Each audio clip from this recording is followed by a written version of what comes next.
Adam, it's one of our biggest ever league wins here at the Manda. I said to you after last week's disappointment, and we'd lost a few at home, that it'd be good to get 3 points in front of the fans, and we did that today, and also 9 goals. How'd you start going through that game? I think it was coming, to be fair. Last week I thought first half performance was excellent. The week before was that.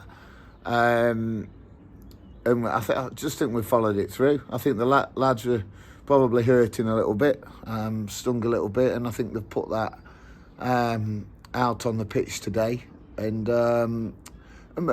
punished the opposition with. I must say, some of the football that we played, movement, the goals that we scored. If you was come to watch that game today, you'd have been purring like a cat, because that was what it was, really, to be honest. Good thing as well for me, I was able to obviously take a few off and give them a breather, with obviously game on Tuesday to come. It was good, and we've again put on a show at home, which I'm delighted for everyone who turned up today that they've experienced that. Loads of goals to talk through, so we won't go through everyone, but I think from 1 to 11 we defended when we had to, and obviously the scoreline suggests the front lads from midfield to wingers to strikers caused them problems every time we went forward. Well, yeah, and if you think that obviously striker options were a little bit limited at the minute with injuries, but again, I thought a front boys, well, all of us as an attacking force was excellent, and were good as a defending force as well.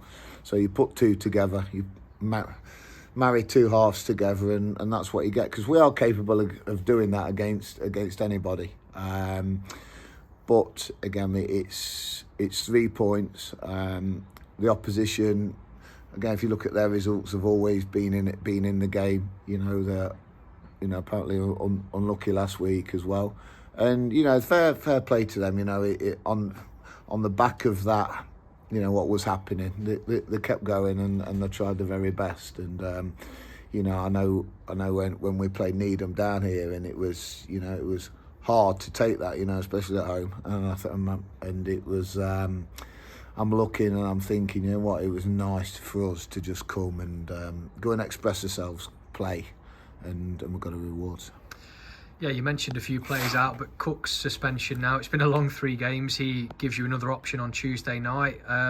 Wes back on the bench today, another big boost, and Ash not far away, I'm sure. So gives you a nice headache going into Tuesday, where we go to Long Eaton. Yeah, and to be fair, that's what we want. In order to keep players hungry and on the toes, then we need competition, and competition breeds that. So as I said last week, it's third. I think we've got 30 games to go. Long old season. I've said about doom and gloom merchants that you'd be foolish to write us off as a group, and we're ready for the task ahead. But lots of tough games to come. It's brilliant, but it's another 3 points on the board, and important we don't get carried away with that. But just believe in what we do, and it'll look after itself.